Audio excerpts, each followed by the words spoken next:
اعوذ باللہ السمیع العلیم من الشیطان الرجیم بسم اللہ الرحمن الرحیم وما اصابکم من مصیبت فبما کسبت ایدیکم ویعفو عن کثیر قال اللہ تبارک وتعالی فی کلام المجید والفرقان الحمید ما اصاب من مصیبت الا باذن اللہ صدق اللہ العظیم صلی اللہ علی حبیبہ سیدنا محمد و آلہ و اصحابہ وسلم۔ انسان پر جو مصیبت آتی ہے اس کی تین وجہ ہیں۔ پہلی وجہ وما اصابکم من مصیبت فبما کسبت ایدیکم ویعفو عن کثیر، یہ جو تمہارے اوپر مصیبت آتی ہے یہ تمہارے ہاتھوں کی کمائی ہے، ورنہ کئی چیزیں تو ایسی ہیں اللہ تبارک و تعالی ان کو ویسے ہی معاف فرما دیتا ہے۔ یہ تمہارے کسی گناہ کی سزا ہے، تم نے کرتوت ہی ایسے کیے ہیں تو پتہ چلا ایک مصیبت جو آتی ہے وہ کسی گناہ کی سزا ہوتی ہے۔ اسی طرح سورۃ تغابن میں رب ذوالجلال نے ارشاد فرمایا 28واں سپارہ ما اصاب من مصیبت الا باذن اللہ، جو مصیبت تمہارے اوپر آتی ہے وہ اللہ کے حکم سے آتی ہے۔ اس کا کیا مطلب ہے؟ اس کا مطلب یہ ہے کہ اللہ کے حکم سے جو مصیبت آئی ہے اس کا مقصد یہ ہے کہ تمہارے کسی گناہ کا کفارہ ہو جائے گی۔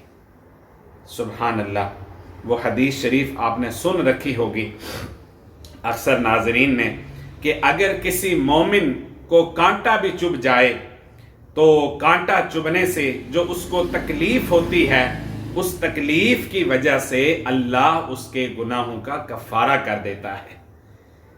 اس تکلیف کی وجہ سے اللہ تعالیٰ اس کے گناہوں کو معاف فرما دیتا ہے جو کسی اور وجہ سے معاف نہیں ہو سکتے تھے، نہ توبہ سے، نہ عبادت سے، نہ نیکی سے۔ قرآن مجید سے پتہ چلا کہ ایک مصیبت آتی ہے آپ کے گناہوں کو مٹانے کے لیے، اللہ اس کے گناہوں کا کفارہ کر دیتا ہے، اور یہ مصیبت جو ہے یہ بہت بڑی رحمت ہوتی ہے اللہ کی طرف سے، اگر کوئی انسان اس کو سمجھ لے۔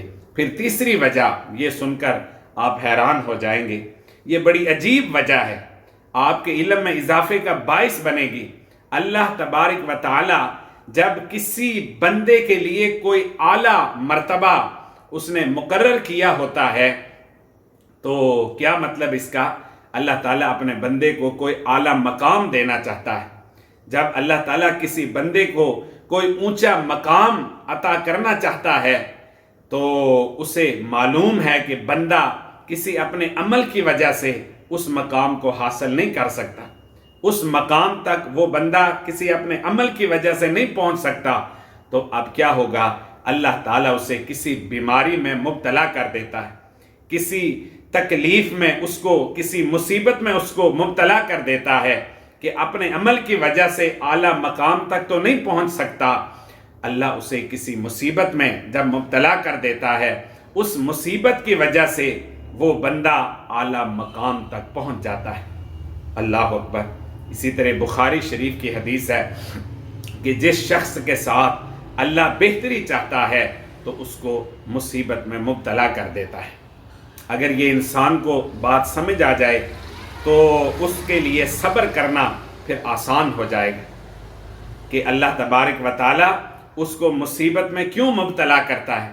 اسی طرح میرے اور آپ کے کریم آقا حضرت محمد مصطفیٰ صلی اللہ علیہ وآلہ وبارک وسلم کا فرمان عالی شان ہے، جتنی بڑی مصیبت اتنا بڑا اجر، جتنی بڑی مصیبت اتنا بڑا ثواب، اور جو بندہ اس مصیبت پر راضی رہتا ہے، اس بیماری پر راضی رہتا ہے، اس تکلیف پر راضی رہتا ہے، رب ذوالجلال بھی اس بندے سے راضی رہتا ہے، اور جو بندہ ناراض ہوتا ہے تو پھر خالق کائنات بھی اس بندے سے ناراض ہوتا ہے۔ حضور علیہ السلام نے فرمایا اللہ مومن کو اس کے مال، جان اور اولاد سے مسلسل آزماتا رہتا ہے، اور آزمائش کی بدولت اس کو اجر دیتا رہتا ہے۔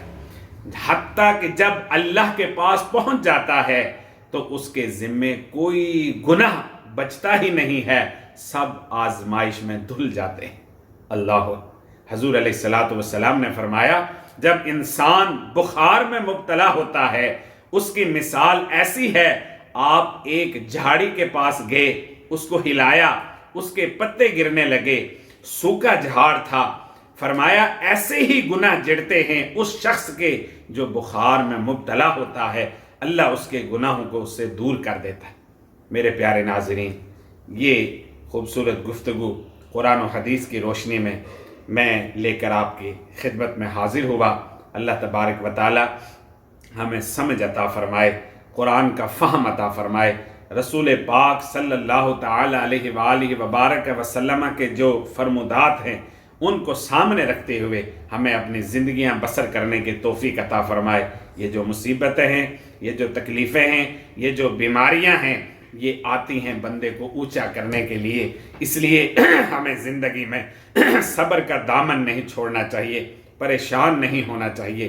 اب جو اسلامی بھائی بزرگ نوجوان، میری ماں، میری بہن، میری بیٹی اس درس کو سنیں گے، یقیناً ان کا زندگی گزارنا آسان ہو جائے گا، اور صبر کرنا اپنی زندگی میں ان تکلیفوں پر، ان مصیبتوں پر بہت ہی آسان ہو جائے گا۔ اور یہی سوچ، یہی فکر لے کر میں ناظرین کی خدمت میں حاضر ہوتا ہوں۔ اللہ تبارک و تعالی میرا، آپ کا، ہم سب کا حامی و ناصر ہو۔ فی امان اللہ و رسولہ صلی اللہ علی حبیبہ سیدنا محمد و آلہ و اصحابہ وسلم، وما توفیقی الا باللہ۔